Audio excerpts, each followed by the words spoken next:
Mga boss, may mukhang mabaliktad ngayon. Tingnan nyo, basahin natin to.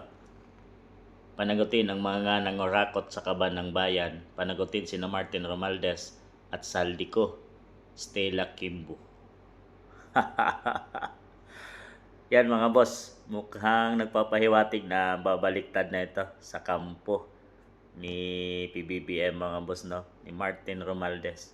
Si Stella Kimbo mga boss ay siyang isa sa mga dumiin na kung ano-ano, lagyan nila ng kaso, tanggalin si BP Sara, impeach si BP Sara nung siya ay nasa Kamara pa mga boss.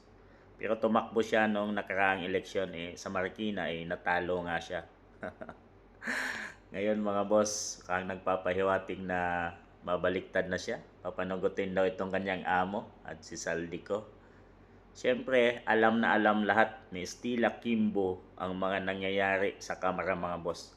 Dahil siya mismo nandun. Napabalita pa nga na mamahalin yung kanyang mga bags, yung mga boss, no?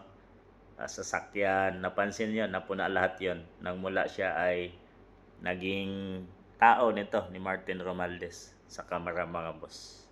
Isa siya sa matumutugis kay BP Inday Sara. Binawasan yung budget ni BP Inday. Ginawa nilang para ma-impeach si BP Inday Sara. Ngayon kung babaliktad to mga boss, sigurado alam niya lahat ang nangyayari. Ang mga ginawa ni Martin Romualdez sa Kamara. Kung paano nila kung saan nila dinala ang pondo ng taong bayan. Mga boss, abangan natin to.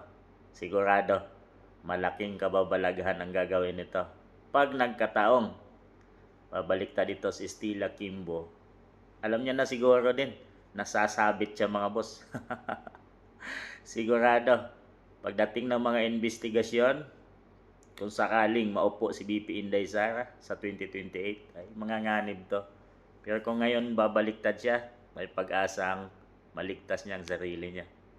At may lagay niya, may diin itong taong to, Martin Romualdez at Saldico.